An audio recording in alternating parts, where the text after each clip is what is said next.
This is The Naked Life with Roxanne Noor.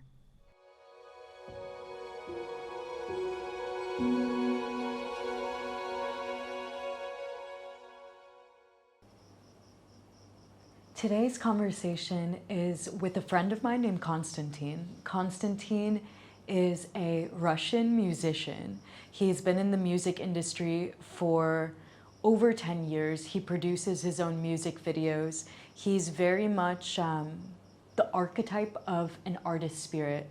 And to me, the archetype of the artist spirit is someone who moves through the world in a state of observation and curiosity. Someone who has the capacity to feel and digest and metabolize their feelings and then give it back to the world, put more of the world into the world. And Konstantin really does this from a place of integrity and a yearning for beauty. Today's conversation, we're going to be discussing what it means to embody this artist spirit as a lifestyle and where it has taken us. So he's in the music field, I'm in the field of writing and poetry and film. And this has taken us all over the globe, meeting a myriad of people and having a wide variety of experiences. We're also going to be talking about what is our future with artificial intelligence and the possibility of artists and so much integral work becoming obsolete. What's left for us?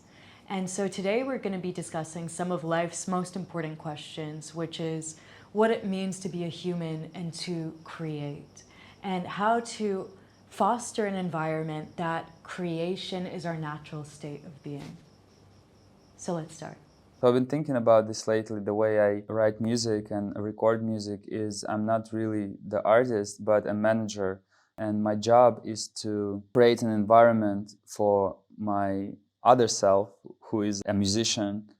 So, because every time I get in the zone, in the right environment, the right mood, the right place, the right time, the right information I got lately, the right emotions I got lately, I can just flow and I can just write and I will love it. And for me, it's the only marker that matters for me, whether I like it or not.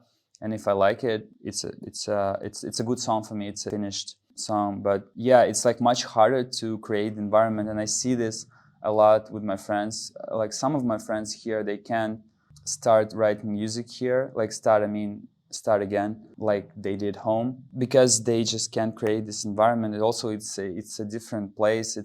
I also thought that it's much easier to write music in cities and in cold cities, especially because you are kind of forced to be at home, because it's nothing to do outside. I mean, there's no beaches and sun and everything else. You feel okay sitting at home and just writing music. But here, there's like so many things to do that it's hard for me to just sit and concentrate on writing music. But yeah, this thing about manager, I think it's what I would do and what I usually do if I really want to make good music. I don't need to sit and force it. I just need to create a good environment and create a good mood and everything else for myself, so I can do it, because I know I can do it if I feel right. Yeah, and I feel like I have the same thing with writing poetry, or even not even my own projects, but helping other people write films or books. There has to be, the environment to me isn't only external, it's internal. And there's certain time periods, like when I wake up in the morning and I'm in that state of being between both realms, the astral realm of dreaming and then coming back into consciousness, these couple minutes of waking up are so important to me. And I see the way I used to be and how horrible that was actually for creation, where you wake up in the morning to an alarm. This was one thing that destroys me. Or you wake up and you're answering your emails or your texts and you're in a state of reactivity. To me, to be in what it means to live an artistic life is to have less clutter internally and externally. And so to me, creating the environment is the environment of my own mind. So in the morning, I will not touch my phone until a certain time. I will sit at the same desk, like the same spot, When I'm feeling like I can't write anymore, after an hour, I'll have access to beauty. So just sitting in front of the tree in my yard, looking at the jungle and feeling this connection to the earth. And it's exactly what you said, where it's an environment that you're deliberately creating. I feel like I used to be in the state of needing inspiration to find me. And it would happen randomly. I'd be like driving my motorbike through the streets and a song would come to me and I'd be like, aha, grab it, go on my phone, and there's something beautiful to that. Another part of it is like creating and nurturing this and knowing that inspiration can find you when you're working for it, when you're consciously there. And it's so funny because it's almost the opposite of the way I used to see the artist archetype, which was being really chaotic, really spontaneous, just feeling in the heat of the moment, and there is room for that, but I think a huge part of it is the self-management. It's a funny thing you said, just riding a bike and hearing a song, but I also think that these days there's so much information coming in, and sometimes it just numbs you so much that it's hard to get inspiration, because I feel like I can get inspiration from literally anything, but if it comes at me from all angles, it's really hard for me to have a second to think about it, to have a second to really appreciate it, to have a second to inside, because something else just like follows, something else follows, and there's something else from all angles. So yeah, disconnecting is a great thing to do. And I actually feel the most creative when I go to Vipassana. So yeah, 10 days of meditating in silence for hours a day and not having phones, not having any external distractions, and calming the mind and then having the fruitful thoughts come. That's why actually, I don't know if you've done this, but I love what Julia Cameron talks about in The Artist's Way. Have you done this before? So The Artist's Way is just a really beautiful book for tapping into creation, and like thousands of people have done it and many like beautiful artists do it. Elizabeth Gilbert like said it's the main reason she wrote the New York Times bestseller Eat, Pray, Love. So basically she has this concept of morning pages, and you do pages right while you wake up in the morning to declutter the mind. So anything that's coming up, like your to-do list, oh, I'm really pissed my boyfriend did this to me, or I really want a sandwich, like all the things that are coming up, you just get out, so that the rest of the day there's this feeling of knowing what to give your thoughts to. And this has also been a really beautiful practice for me of allowing the mind to run free for a certain period of time and then feeling like you've exhausted it. Like, okay, I've allowed. Now I can like clear this space and allow different thoughts to come, more nurturing thoughts. And it goes into actually what you said, there's such a power. To me, intelligence is knowing what not to pay attention to in life. And you feel it when you enter flow state. There is a sense of only that one thing existing in front of you, and the rest of the world kind of turns off. Or people who do extreme sports and enter this, where it's such an aspect of presence to what's in front of you. And we're so taught to multitask and to be available and accessible all the time. And this is a huge distraction. And I've also thought about why back in the day were there so many geniuses? And why were there so many people having spiritual experiences? To me, it's because of access to boredom. You are turned off from everything. You don't have people calling you. There's no social media. You're just sitting at home. It's so much easier to hear. It's so much easier to hear spirit. It's so much easier to hear like inside. And there's such a lost art to sensing these things now. And it's exactly what you said, how information numbs like way more than it sensitizes. I've been also thinking about it, that it's so hard today to shock people because there's so much information and it just gets lost.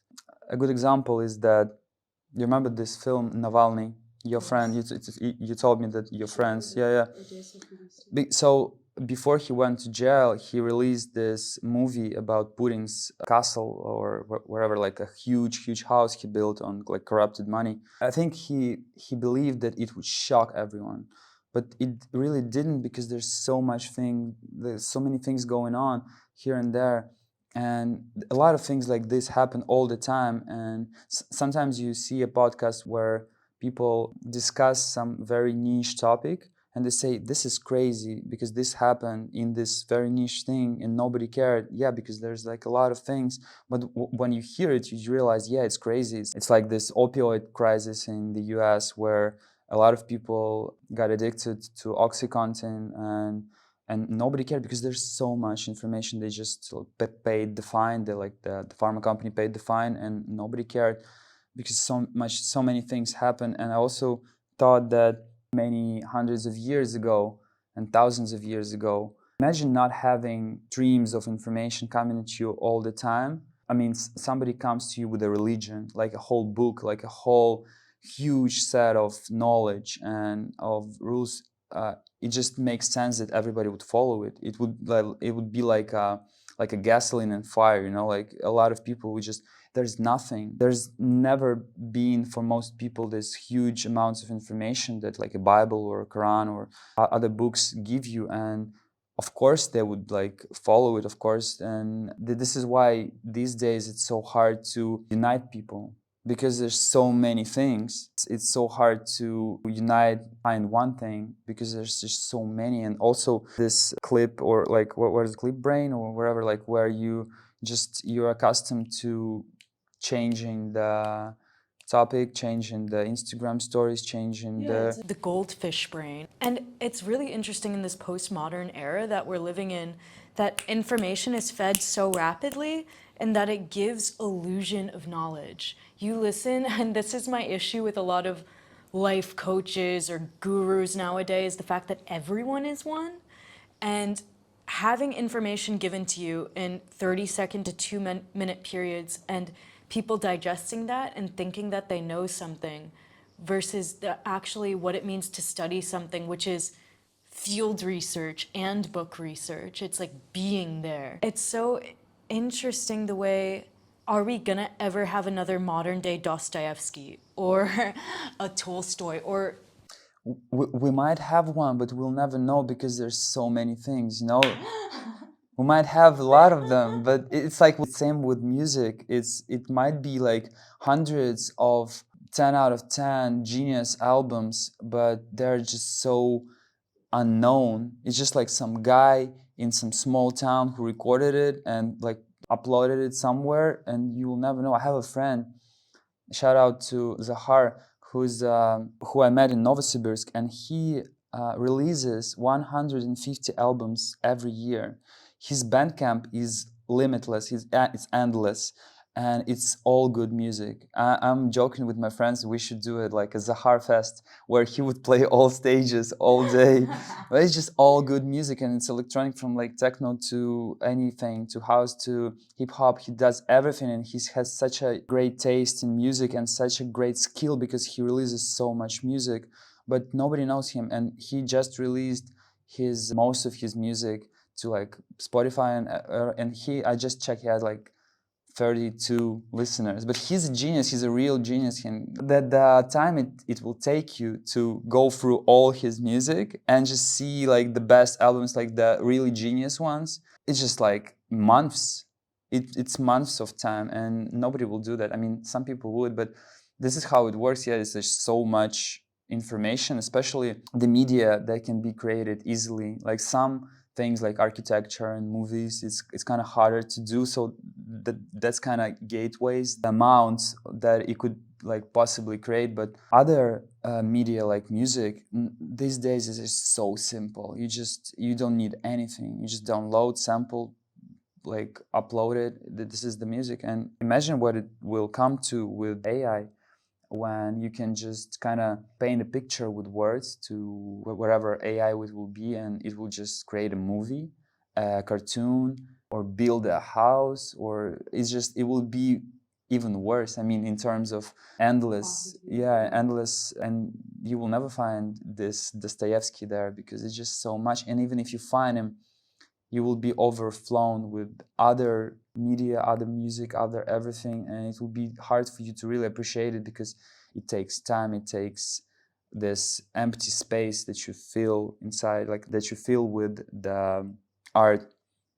But yeah, I think it's not the problem of not enough geniuses, it's just the problem of too much information. To me, so much of art has become, with like the fact that we commodify everything, it's become kind of sterile, and there's a beauty, I guess, in going to curated places like museums or going to a show.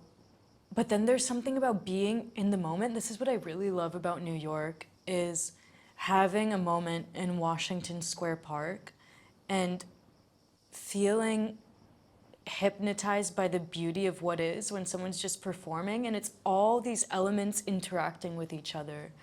It's the bird flying over me, it's the busker, the performer in front of me, it's my friend I'm sitting next to, it's the ice cream we're sharing, and all of this is curating a moment that happened in spontaneity. Like, this just all happened randomly. I remember one busker. Or is it? Yeah, but everything came together perfectly without effort. And I remember many buskers, but there was one in particular. His name's Robert Leslie. I met him 7 years ago. I still listen to his music. And there's this feeling of what art is being grabbed by the moment, and the complete surrender of control and just melting into that. And I feel like that's a lot. I don't know if, like right now when I'm using ChatGPT or DALL-E or being sent stuff that my friends make me, I don't have this feeling. And that there's something really human to that, and to the tactility and the bodily feelings when you're in it, and when you're talking to the artist right after and having a conversation. And what does it actually mean to keep the humanness in art? And what is art? Is the capacity to feel. It's a relationship with what's in front of you. And I've felt it only once or twice with AI. I haven't connected to that deep, visceral feeling of beauty and the magnetism and the gravitational force that beauty has with AI. To me, AI is this nice collective consciousness, open sourced web, but there's so much beauty in the power of the individual and the individual story and the way in which they create art through that really fine uniqueness. And as of now, like, I definitely don't feel that with AI. I feel a lot of potential and brilliance of the collective consciousness. I don't feel the spark that you feel when you're watching one person sing. Yeah, but it's very new because it evolves like very quickly. And imagine if it can create for you endless amounts of these moments that you just described. That it's just also like you have this your little AI that analyzes what you like and analyzes. It's like a personal chef but personal musician, or finds what you it's more like oration. It's finding you what you like. It's kind of this, but it's imagine creating like personally for you, so it kind of knows your past and obviously what you like, but not only in music but what you like in visual, and it kind of creates this huge sphere of everything that you experience, everything that you like, everything that it knows about you,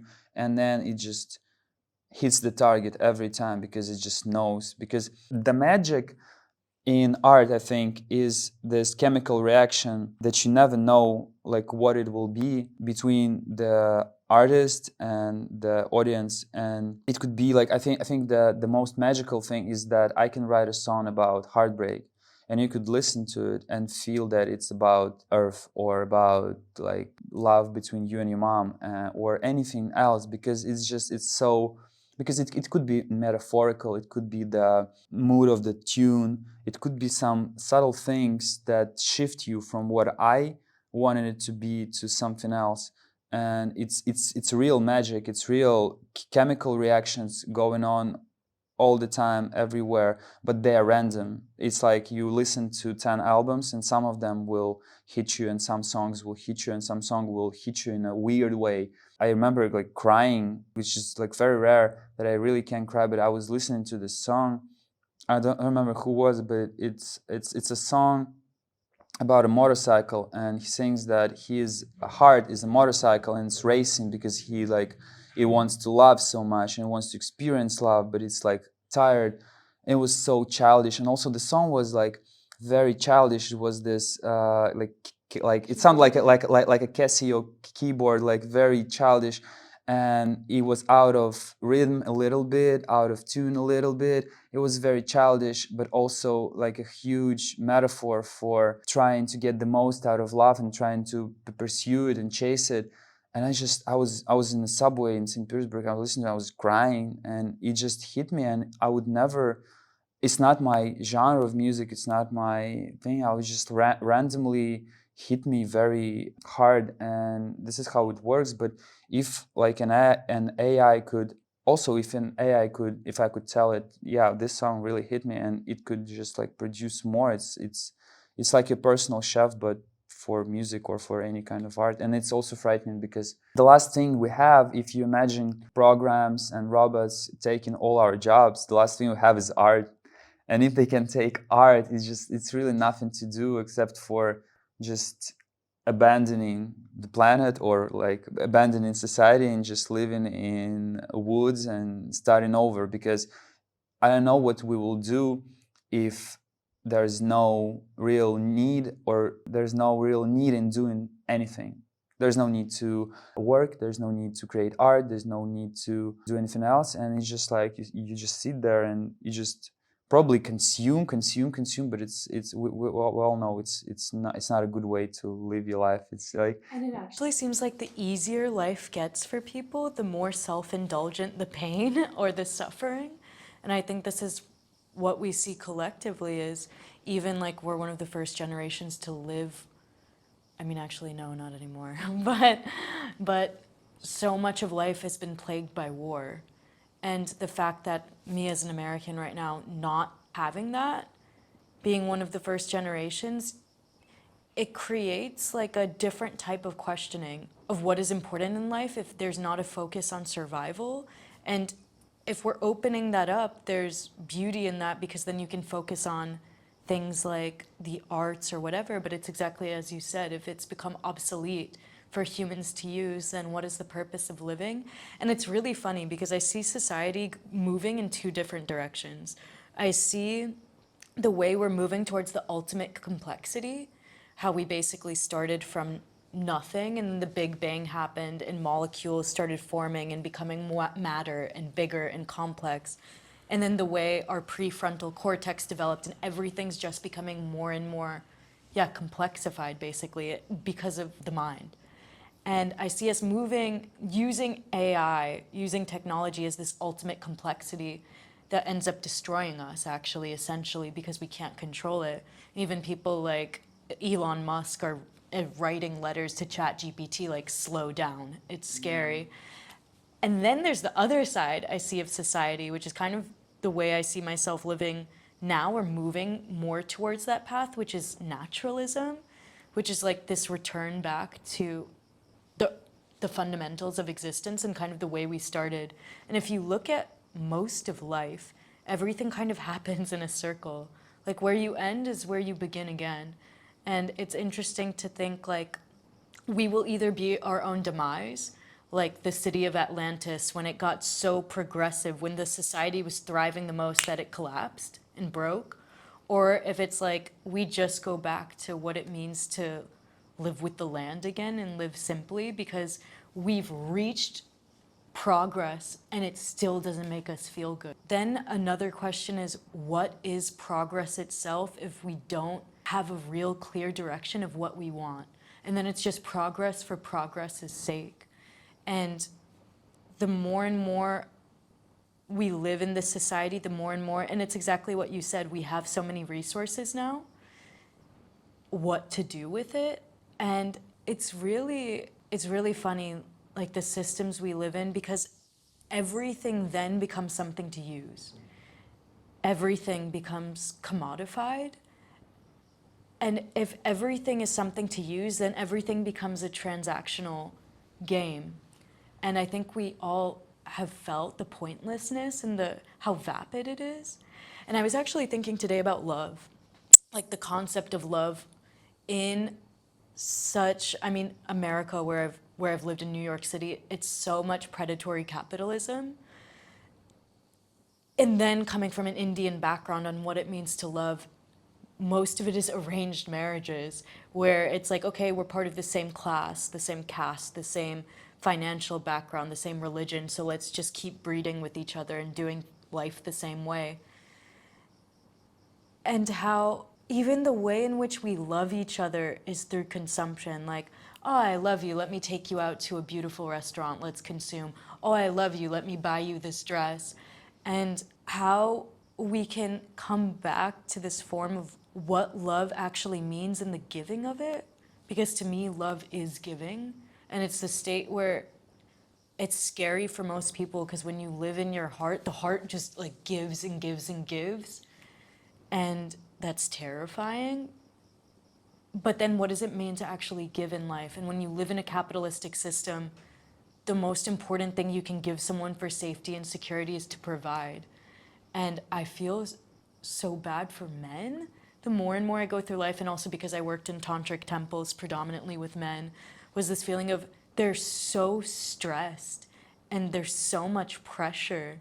And what it means to be a man in the society is like expectation. And it seems like what it means to be in this society as a woman is like limiting. It's like, don't do this, don't do that, don't do it. And for man, it's like, do, do, do, do. And being on the polarities of both are so crippling and unhealthy. It's funny you mentioned Indian and New York, like one being traditional and one being progressive. And I always thought that like traditions is what interferes with progress, is what stops us from growing, from going further. But now that we discussed like how progress can, like how we see now that it could be our death, like demise, that now it's more clear that, as always, balance is the way, and like something in between. And also, it's like with this letter from Elon Musk, it's an easy solution to just slow down progress, to just like collectively say, it doesn't really, I mean, we have everything we need now. It used to be like, there used to be times where we didn't have enough and we had to like go to this progressive way and, I don't know, change wood to oil and then to nuclear power, and just like try to get the resources. But now we kind of think it's safe to say we have it, and now we gotta slow down. But it takes reasoning, it takes wisdom, it takes everyone, also like a lot of people, because the thing with progress, and the thing that scares me the most with how far we went, how far we've gone, is that now is the time where a little mistake by one human can eliminate the whole civilization. Whether it's weapon, biological stuff, a lot of things like social something, whatever, like a lot of things, if they go wrong, and then there's never been times where one mistake could eliminate the whole society, the whole civilization. And if you are Genghis Khan and you just like go to kill everyone, you'll probably not kill everyone. There'll probably be some people who survive this, but now it's the time where some little mistake could lead to another, and like this domino effect could just like destroy everyone. So that's why it's very important to find the balance between this tradition and progress. And the way I think the obvious way to do it for me is by fasting, abstaining from information, food, wherever you have too much of, or wherever you are accustomed to indulge and consume all the time, because there are a lot of things, because we're so commodified. Everything is easy to get, and because it's easy to get, it's easy to get into state where you just like get it, take it. But once you start to fast, to stop eating for a while, or stop consuming information for a while, or stop having sex for a while, or stop talking for a while, this is where you realize that it actually brings you more joy. Like the things, the little things, they bring you more joy. It's much more pleasurable to get like this one day without information and then get a little piece of information, then get all day information from everywhere. Same with food. It's much more pleasurable if you're really hungry, if you really want it. It's much more pleasurable than if you just eat out of boredom or whenever you like, or like 10 times a day.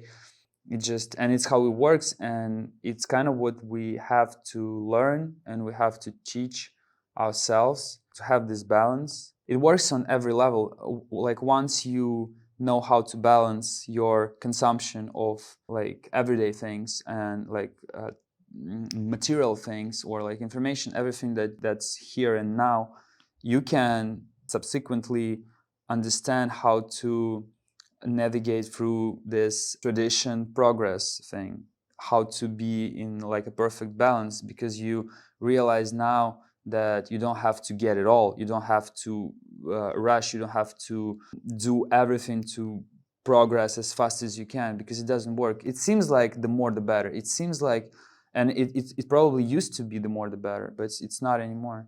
Yeah, I think actually one of the biggest myths, and this is the primary myth of capitalism, is the foundational truth, the false truth that more equals better. It's what the entire system is composed of, and that's what allows people to be on the hedonic treadmill of want, because it's never now, it's never right in front of you, it's never the moment, It's never enough, later, and it's never enough. Yeah, and it also makes you think that if it's not enough now, maybe you need more to feel happy, but then you get more and you just like, oh, it's not here, maybe it's there, maybe I need more, maybe I need millions, maybe I need billions, maybe I need be the richest man in the world, and then I'll have it, and then I'll be happy.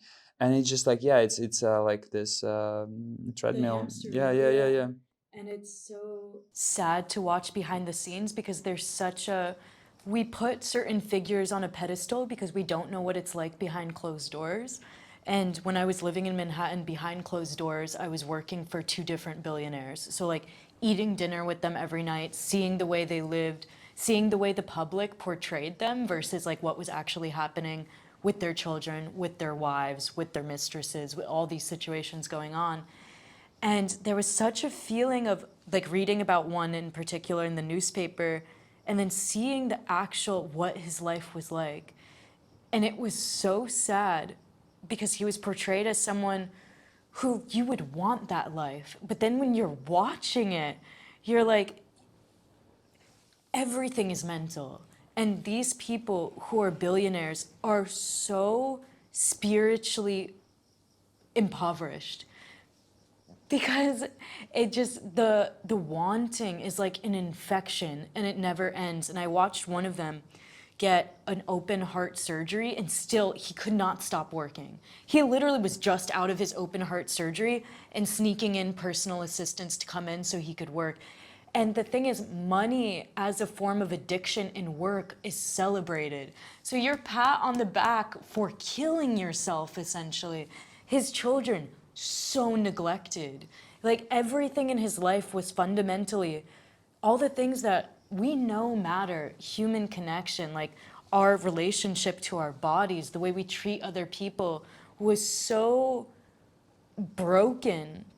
And he was so, it was so obvious how decrepit he was in spirit. And it's such a myth, like the more you have, the more you are. And you're getting the feedback all the time by society that's putting you on a pedestal. And there's such a weird dichotomy with being put on the pedestal versus the way he felt inside, which was just playing out unconsciously all the time. And then on a higher front, how disconnected you need to be from other people in order to obtain so much wealth. and we would fight a lot, and we would fight a lot about the the way he would say like, oh, I wish I was a black person because it would just be more fuel for me, just like more going against society because they put me under, and just more power. He was actually a really interesting story because he wasn't old money. One of the billionaires wasn't old money, he was new money, and he was an immigrant. And so it was like feeling like the underdog and feeling like you're nothing and coming from poverty and then rising up. And then there's the feeling that he had of superiority. Why can't, if I can do it, anyone can do it.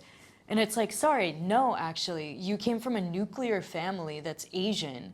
You don't know what it's like to be black, to grow up in the ghetto, to have parents who don't give a shit about you, who don't. And so there was such a cognitive, like, bubble he was in this echo chamber of information where everyone besides me who was working for him was all Republican. They were all white. They were all just giving him feedback all the time that was the same as what he wanted. And there's such a disconnect with the whole in that states. And what is wealth? Wealth is space. Wealth is the feeling of private property. I have, you don't. And I had this feeling fundamentally when I went back to India this year, living with 7 people in a 1-bedroom apartment, of like, this is what it means in life. Like, to be poor, in a way, you have to know how to work with other people. You have to know how to share. You have to know how to collaborate. There is an essential need, and you're forced in a way to help each other. When you're rich, there's so much fear, and the protection around the fear is so sad, yeah, to watch. I think that it's so easy to get into this trap of just accumulating money and power because it's very easy to understand metric, and it's very easy to, and that's why people pat each other on the back, say, yeah, good job for killing yourself, is because, and overworking, is because it's easy to see the person that gets more money, he's more successful. It's easy to understand. If you find a really like happy person who's not addicted or who's not dependent on things or on money, there's no metrics that you can easily measure him. Yeah, so that's why people also get in this treadmill.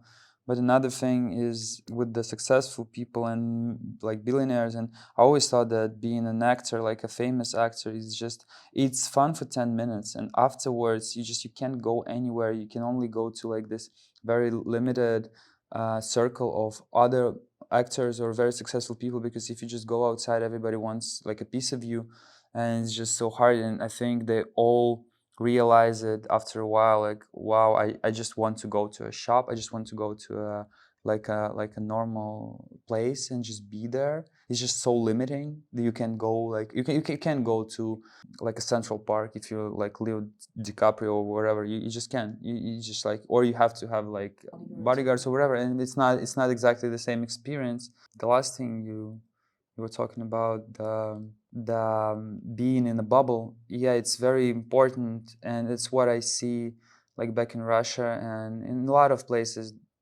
People who don't travel, they kind of like they have a view on the world in 2 dimensions, so they don't know like how big are some objects. When you travel and see how other people think, you kind of see the picture in 3D, and you see like all the angles, and it helps you understand the life better. But yeah, it's so easy also to get into trap where you see the same kind of people, get the same kind of information. I've heard this phrase like, you're not getting information, you're getting confirmation.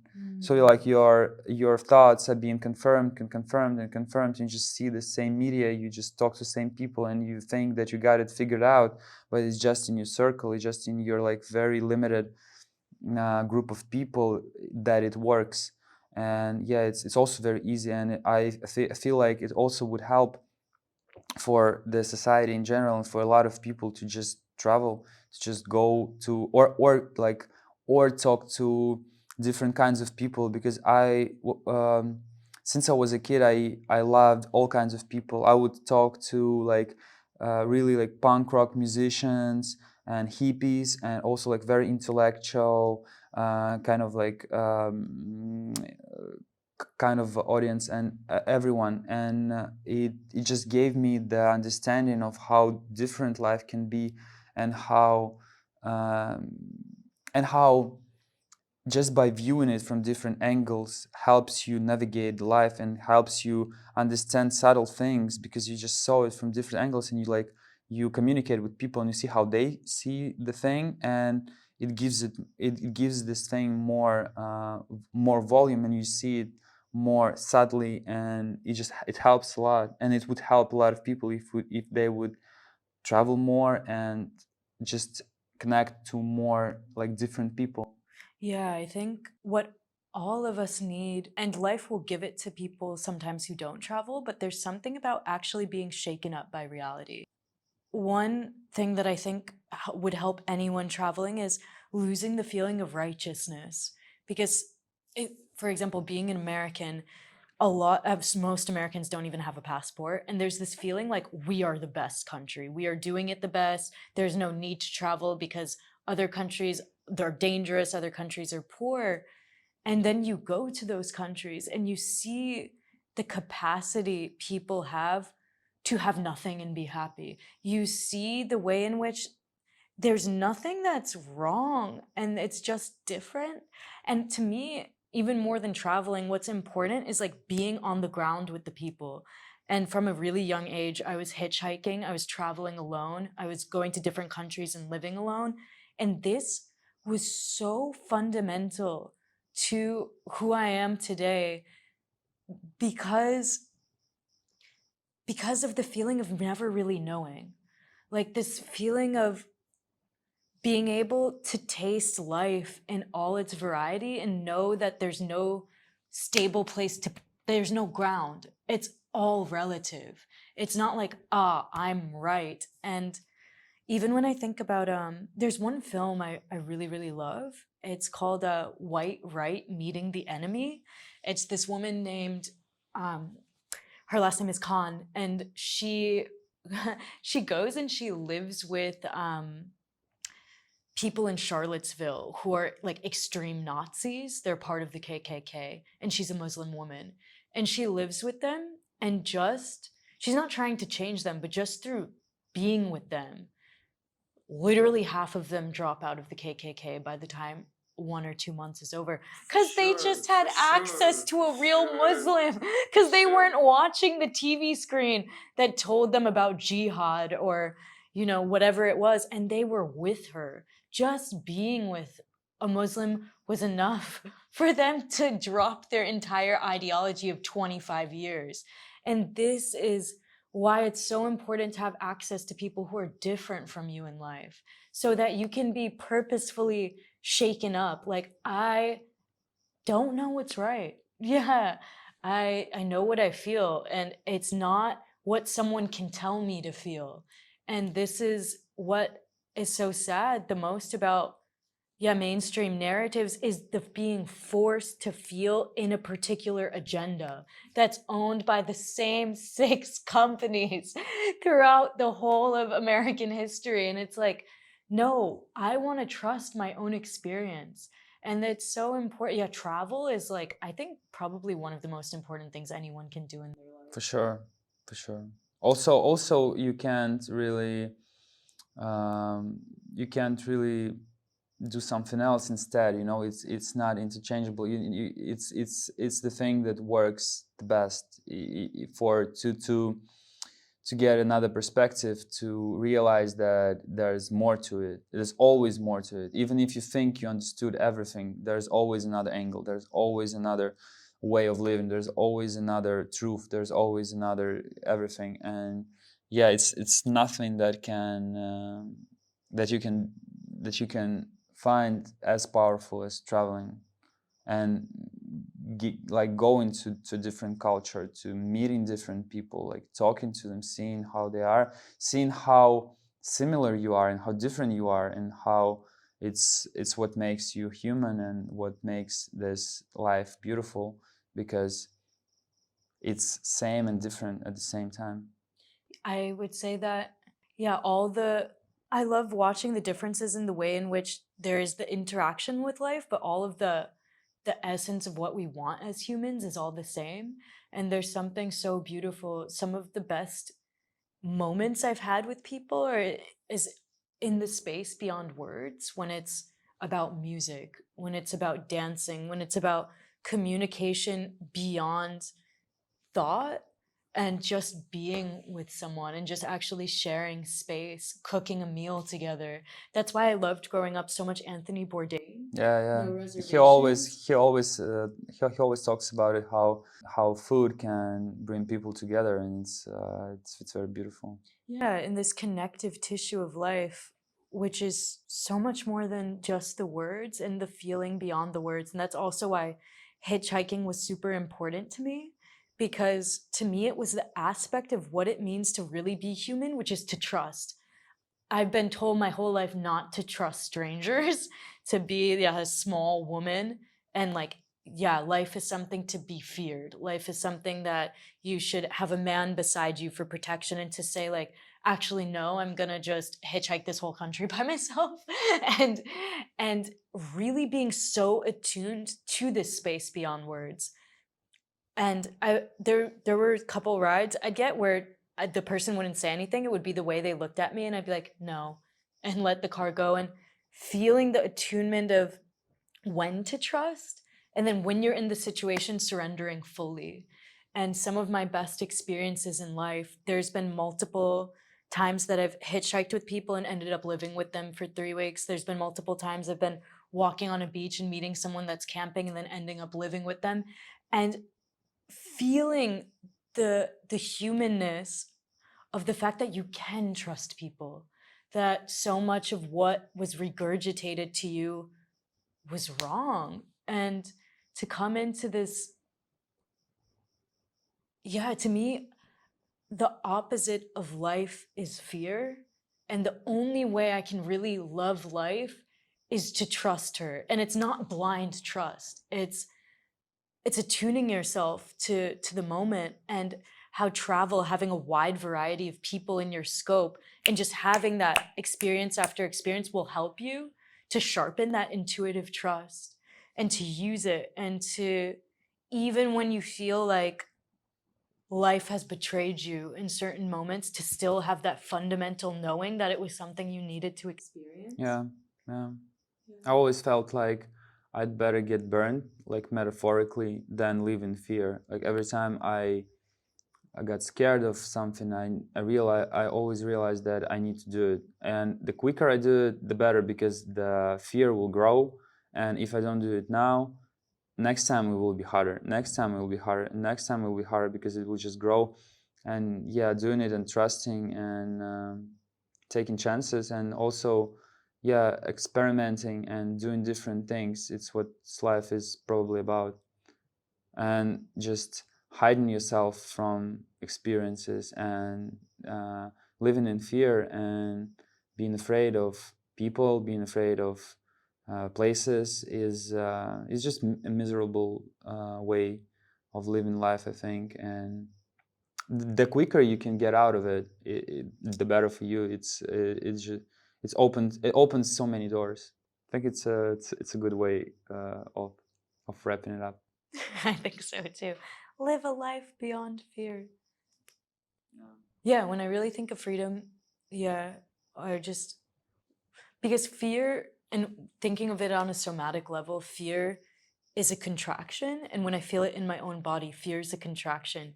Fear is a distrust. Fear is putting up a boundary, a wall. Opposite of freedom. Yeah, and all the times that I felt love is the exact opposite. It's the expansion, it's the openness of the heart. And yeah, this fear is really the opposite of life. And so I think this is a beautiful way to end the conversation. Is, yeah, what it means to live a rich life is to actually feel the fear, but do it anyway. Yes, because the fear will be there. Yeah. And yeah, the fear is a natural mechanism. It's beautiful actually to know, to just be aware. To me, every time I feel fear, it's like, okay, I'm needing to heighten my awareness, my alertness, be like sensing more of the environment around me to stay safe. But it doesn't mean that I need to close necessarily. Sometimes maybe, but yeah, to remain open. Thank you. Thank you.